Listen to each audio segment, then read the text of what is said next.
Cabinet मंत्री सुरेश खन्ना पर मंडराया corona संक्रमण का खतरा। मेरठ मेडिकल कॉलेज में सोमवार को जिन मरीजों से मिले थे मंत्री, उनमें से 2 मरीज निकले कोरोना पॉजिटिव। दर्जा प्राप्त मंत्री सुनील भराला भी थे सुरेश खन्ना के साथ। मेरठ में मंगलवार को एक दिन में 15 नए केस मिले। टोटल मरीजों का आंकड़ा पहुंचा 458। मंगलवार को एक महिला की भी मौत हुई। जिले में अब तक 28 कोरोना संक्रमित मरीजों की मौत हो चुकी है। 324 मरीज अब तक ठीक होकर डिस्चार्ज, 106 एक्टिव केस। हरदोई जिले में तेजी से बढ़ रही कोरोना संक्रमण की रफ्तार। एक साथ 15 लोगों की जांच रिपोर्ट निकली पॉजिटिव। शाहाबाद में 6, पिहानी और कोतावा में 2। इसके अलावा संडीला, माधोगंज, मल्लावा, बिलग्राम और सदर में एक मरीज मिले। सभी पॉजिटिव लोग हैं प्रवासी श्रमिक। गोंडा में 4 नए कोरोना पॉजिटिव मरीजों की पुष्टि हुई। रेलवे कर्मचारी निकला कोरोना पॉजिटिव। जिले में कुल मरीजों की संख्या पहुंची 69। 44 मरीज ठीक होकर हॉस्पिटल से डिस्चार्ज। अब जिले में एक्टिव मरीज की संख्या 25। नए मरीज रानी बाजार, परसपुर और खोड़ारा के रहने वाले हैं।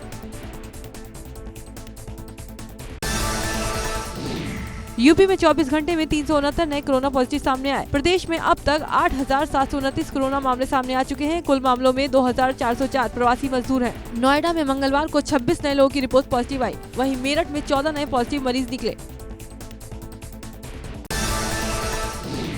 सीएम योगी ने प्रदेश के अस्पतालों में मरीजों का हालचाल जानने के लिए एक टीम बनाई है, जो रोजाना औसतन 70 लोगों को फोन करती है, उनसे फीडबैक लेती है। अब तक प्रदेश में करीब 350 से ज्यादा कोरोना मरीजों का फीडबैक लिया जा चुका है। आगरा के कमला नगर में जरूरतमंदों को राशन बांटने के दौरान विवाद। प्रसपा के प्रदेश अध्यक्ष और आगरा से सांसद के बीच भीड़ को लेकर हुई कहासुनी। प्रदेश अध्यक्ष ने सांसद एसपी सिंह बघेल पर मारपीट के गंभीर आरोप लगाए। वाराणसी में समर्थकों संग दारोगा साहब की बर्थडे पार्टी। थाने के अंदर जमकर उड़ी सोशल डिस्टेंसिंग की धज्जियां। एसएसपी ने लिया मामले का संज्ञान, नोटिस जारी कर मांगा स्पष्टीकरण। ग्रेटर नोएडा के बिसट थाना क्षेत्र के पंचशील सोसाइटी में एक बिल्डर की गुंडई देखने को मिली। बिल्डर के गुर्गों ने प्रीपेड मोटर बदलने के नाम पर जबरन महिलाओं से बदसलूकी और मारपीट की। महिलाओं का आरोप है कि बिल्डर के गुर्गों ने बिल्डर के सीईओ के इशारे पर उन पर पिस्टल भी तानी। सोसाइटी वासियों ने बिल्डर के खिलाफ थाने में तहरीर दी है। पीलीभीत में अधिकारियों की लापरवाही के कारण गरीबों को नहीं मिल रहा अनाज। जांच करने गई खाद्य टीम का लोगों ने किया घेराव। लोगों का कहना है कि वो जिला आपूर्ति कार्यालय के सालों से चक्कर काट रहे हैं, लेकिन अधिकारी कोई कार्रवाई नहीं कर रहे। उन्नाव के बांगरमऊ में अनियंत्रित ट्रैक्टर ने बाइक में मारी जोरदार टक्कर। हादसे में बाइक सवार 2 लोगों की घटनास्थल पर हुई मौत। ट्रैक्टर सहित चालक मौके से फरार। पुलिस ने शवों का पंचनामा भरकर पोस्टमार्टम के लिए भेजा। फतेहपुर के बांदा सागर मार्ग में तेज रफ्तार ट्रक ने बाइक सवार 2 महिलाओं सहित 3 लोगों को कुचल दिया, जिससे 2 महिलाओं की मौके पर मौत हो गई, जबकि एक युवक गंभीर रूप से घायल हो गया। मौत के बाद स्थानीय लोगों ने सड़क जाम कर हंगामा कर दिया। मेरठ के मवाना में शातिर लुटेरे ने थाने पहुंचकर किया सरेंडर।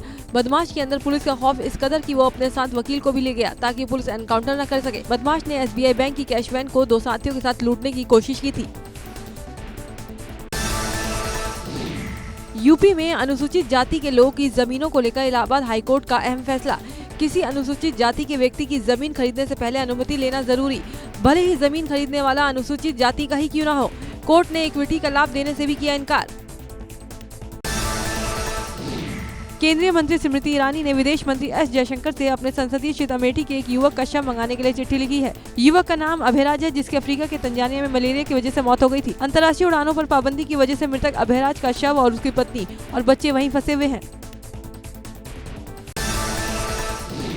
गाजियाबाद के प्रभारी मंत्री सुरेश खन्ना ने मंगलवार को जिले का दौरा किया। यहां कोविड अस्पतालों का मंत्री ने जायजा लिया। उनके साथ डीएम, एसएसपी समेत स्वास्थ्य विभाग के कई अधिकारी मौजूद रहे। इस दौरान सुरेश खन्ना ने कोरोना पॉजिटिव पेशेंट से फोन पर बातचीत भी की। बसपा अध्यक्ष मायावती ने अमेरिका में हो रहे हिंसा के मुद्दे के बहाने भारत में मजदूरों के पलायन को जोड़ने की कोशिश की है। मायावती ने इस मुद्दे पर एक ट्वीट किया, जिसमें उन्होंने अमेरिका में हो रहे प्रदर्शनों को लेकर केंद्र सरकार को चेतावनी दी। हरदोई से भाजपा विधायक श्याम प्रकाश ने अधिकारियों के द्वारा किए जा रहे भ्रष्टाचार पर खुलेआम आरोप लगाते हुए सनसनी फैला दी। विधायक का कहना है कि सरकार काम अच्छा कर रही है, लेकिन निचले स्तर के अधिकारी अभी भ्रष्टाचार में संलिप्त है, जिसके चलते गांव में विकास ठप पड़ा है।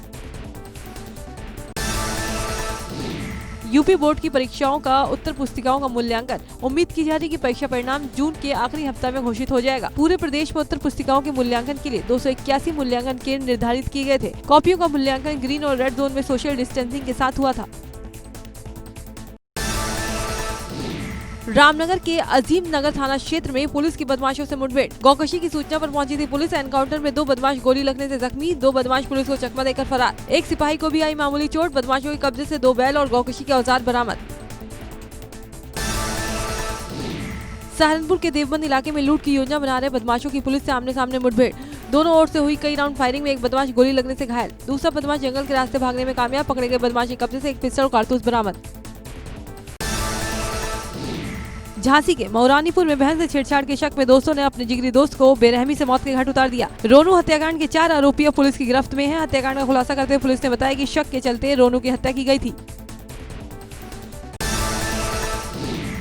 बाराबंकी में एक मामूली से विवाद पर दबंगों ने एक परिवार के कई लोगों को पीट कर बुरी तरह घायल कर दिया। मामला बाराबंकी के टिकैत नगर थाना क्षेत्र का है, जहां दबंगों के खेत में पड़ोस का एक शख्स चला गया। इसी बात से नाराज दबंगों ने उस युवक और उसके पूरे परिवार को लाठी डंडों से मारकर बुरी तरह जख्मी कर दिया। पुलिस ने FIR दर्ज कर 6 लोगों को गिरफ्तार किया है। 2 जिलों से मजदूरों की दर्दनाक मौत की घटनाएं सामने आई हैं। मंगलवार को 2 जिलों से मजदूरों की दर्दनाक मौत की घटनाएं सामने आई हैं। पहली घटना महोबा की है, जहां कुएं की खुदाई के दौरान मिट्टी धंसने से 2 लोगों की मौत हो गई, जबकि दूसरा मामला संभल जिले से सामने आया है। संभल के असमोली थाना क्षेत्र में एक फैक्ट्री के टैंक की सफाई करने के दौरान टैंक में उतरते ही दम घुटने से एक मजदूर बेहोश हो गया, जिसे निकालने के लिए 4 और मजदूर टैंक में उतरे, लेकिन वो सभी 4 मजदूर भी टंकी के अंदर बेहोश हो गए। बाद में टंकी में फंसे 5 मजदूरों को बाहर निकाला गया, लेकिन अस्पताल पहुंचने से पहले ही एक मजदूर ने दम तोड़ दिया। स्वास्थ्य मंत्री सुरेश खन्ना ने मंगलवार को मुरादाबाद में कोविड-19 अस्पताल का निरीक्षण किया और अधिकारियों को कोरोना की रोकथाम के दिशा निर्देश जारी किए। निरीक्षण के दौरान स्वास्थ्य मंत्री ने वार्डों में कोरोना संक्रमित मरीजों की देखभाल और उनको मिल रही सुविधाओं की जानकारी ली। कोरोना की मार झेल रही ताज नगरी आगरा में लंबे लॉकडाउन के बाद 3 जून से एक बार फिर से बाजार खुलने वाले हैं। आगरा में बाजारों को खोलने के लिए ऑड इवन की व्यवस्था लागू की गई है, जिसके तहत सड़क के एक तरफ की दुकानें एक दिन और दूसरे दिन सड़क के दूसरे तरफ की दुकानें खोली जाएंगी, ताकि सड़कों पर भीड़ न बढ़े। कोरोना लॉकडाउन के दौरान उत्तर प्रदेश देश में गरीबों को राशन बांटने के मामले में पहला राज्य बन गया है। लॉकडाउन के दौरान पिछले 2 महीने में उत्तर प्रदेश में गरीबों को कुल 29,66,000 मीट्रिक टन राशन बांटा गया है। 3 करोड़ 55 लाख राशन कार्ड पर 14 करोड़ 50 लाख लोगों को एक महीने में 2 बार राशन दिया गया। प्रयागराज में प्रोफेसर मोहम्मद शाहिद की जमानत मंजूर। विदेशी जमातियों की मदद करने का आरोप। प्रोफेसर समेत 9 लोगों को कोर्ट से मिली जमानत। 21 अप्रैल को 30 लोगों के साथ भेजे गए थे जेल। अनलॉक 1 में पहली train special Shram Shakti Kanpur central के प्लेटफॉर्म नंबर 1 से दिल्ली के लिए रवाना हुई। 999 यात्री दिल्ली का सफर करने के लिए निकले। सभी यात्रियों को गाइडलाइन के मुताबिक स्टेशन पर बुलाया गया। बांदा में ट्रैफिक पुलिस के जवान 47 से 48 डिग्री के तापमान में भी मुस्तैदी से अपनी जिम्मेदारी पूरी निष्ठा के साथ निभा रहे हैं। ये कर्म योद्धा जान की परवाह न करते हुए लोगों की सुरक्षा के लिए दिन रात सेवा में लगे हुए हैं। प्रयागराज में नामचीन IT संस्थान ने लोगों को कोरोना के संक्रमण से बचाने के लिए अनूठी तकनीक ईजाद की है। संस्थान ने एक ऐसा रेटिलाइजर बॉक्स तैयार किया है जो कपड़ों, मास्क, फाइल, दूध के पैकेट के साथ ही उसमें रखे गए किसी भी सामान को कुछ ही लम्हों में डिसइंफेक्ट कर देगा।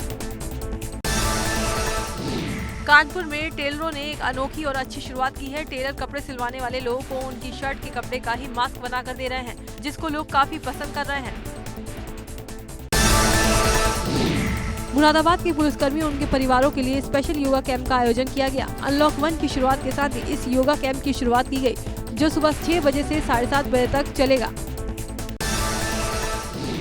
उत्तराखंड के पर्यटन मंत्री सतपाल महाराज के परिवार के 5 सदस्यों को पहले तो ऋषिकेश एम्स में होम क्वारंटीन के लिए डिस्चार्ज कर दिया, बाद में उन्हें वापस एम्स बुला लिया। एम्स सफाई दे रहा है कि उसे पता नहीं था कि होम क्वारंटीन की फैसिलिटी नहीं है। विदेश से लौटे थे सतपाल महाराज का बेटा और बहू, दोनों को दिल्ली रिसीव करने गए थे महाराज। सूत्रों के हवाले से खबर।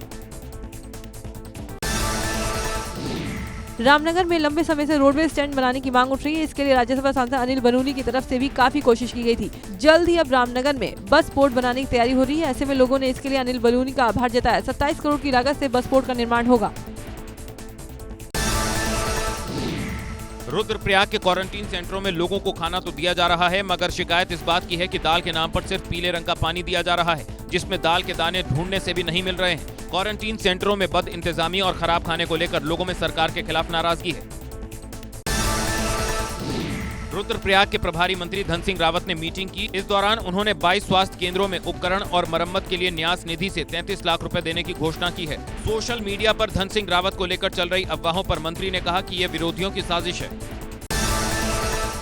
रुद्रप्रयाग जिले में कोरोना के 3 मरीज ठीक होकर डिस्चार्ज कर दिए गए हैं। मुख्य चिकित्सा अधिकारी डॉक्टर एस.के. झा के नेतृत्व में मेडिकल टीम ने ठीक हुए मरीजों को अस्पताल से घर के लिए रवाना किया। इस दौरान मेडिकल स्टाफ ने तालियां बजाकर उनको घर के लिए रवाना किया। पिथौरागढ़ के प्रभारी मंत्री अरविंद पांडे अपने 1 दिवसीय दौरे पर पिथौरागढ़ पहुंचे। इस दौरान अरविंद पांडे ने कहा कि प्रवासी लोगों से भेदभाव करने की बजाय उनका मनोबल बढ़ाना चाहिए। साथ ही उन्होंने कहा कि गेस्ट टीचरों का वेतनमान बढ़ाया जाएगा, जिसका प्रस्ताव जल्द ही कैबिनेट में लाया जाएगा। टिहरी जिले में कोरोना के मामलों में लगातार इजाफा हो रहा है। जिले में कोरोना के 11 नए मामले सामने आए हैं। प्रशासन अब इनकी ट्रैवल हिस्ट्री खंगाल रहा है ताकि कोरोना के और मामले न बढ़े।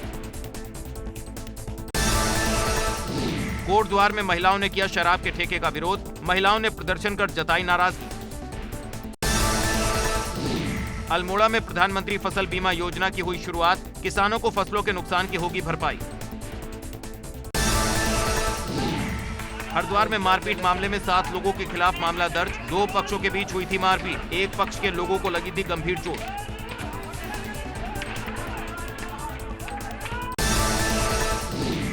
रामनगर में क्वारंटीन सेंटर में निकला सांप। कौजानी स्थित क्वारंटीन सेंटर में सांप के निकलने से लोगों में दहशत। सांप पकड़ने वाले चंद्रसेन को बुलाया गया। सांप को पकड़कर जंगल छोड़ा गया, तब जाकर लोगों ने राहत की सांस ली। कोरोना के कारण उत्तराखंड के पर्यटन स्थल पीक सीजन के दौरान वीरान पड़े हैं। यहाँ के पर्यटन व्यवसायियों को भारी आर्थिक नुकसान उठाना पड़ रहा है। 500 होटल वाले नैनीताल में ही टैक्सी और नाव चालक मिलाकर हजारों लोगों को रोजगार देते थे, लेकिन लाखों लोगों के सामने अब रोजी रोटी का संकट आन खड़ा है। भाजपा सांसद और केंद्रीय मंत्री स्मृति ईरानी के पोस्टर जब उनके संसदीय क्षेत्र में लगा दिए गए तो उनके बचाव में प्रयागराज से भाजपा सांसद रीता बहुगुणा जोशी उतर आईं। उन्होंने बयान दिया कि सभी जनप्रतिनिधि अपने हिसाब से लगातार काम कर रहे हैं। कोरोना संक्रमण न फैले, इसके लिए एहतियात बरती जा रही है। दिल्ली बीजेपी में बड़ा फेरबदल। दिल्ली बीजेपी के नए अध्यक्ष बने आदेश गुप्ता। मनोज तिवारी की जगह बनाए गए अध्यक्ष। मनोज तिवारी की जगह लेंगे आदेश गुप्ता। पटेल नगर से पार्षद हैं आदेश गुप्ता। नॉर्थ ईस्ट दिल्ली से बीजेपी सांसद हैं मनोज तिवारी। साल 2016 में बने थे दिल्ली बीजेपी अध्यक्ष। अयोध्या में राम मंदिर का निर्माण शुरू हो गया है। कहा यह जा रहा है कि अब 2 साल में मंदिर का प्रथम तल बनकर तैयार हो जाएगा। ये काम इसलिए भी पूरा करने की तैयारी की जा रही है ताकि 2022 के चुनावी नतीजों से पहले रामलला को मंदिर में स्थापित कर दिया जाए। सीएम योगी ने टीम 11 के साथ की समीक्षा बैठक, जिसमें किसानों को किए जा रहे भुगतान को लेकर समीक्षा की गई। इस संकट के बीच योगी सरकार ने गेहूं किसानों को 3,890 करोड़ का भुगतान किया है। लॉकडाउन के बीच ही फसल खरीद से किसानों को राहत मिली है। लॉकडाउन के बावजूद भी योगी सरकार ने सत्र में गन्ना किसानों को 20,000 करोड़ का भुगतान किया है, जिसे सीधे खातों में भेजा गया है। और इस बार यूपी में रिकॉर्ड तोड़ चीनी उत्पादन भी हुआ है, जिसके बाद चीनी उत्पादन में भी यूपी देश का पहला राज्य बन गया है।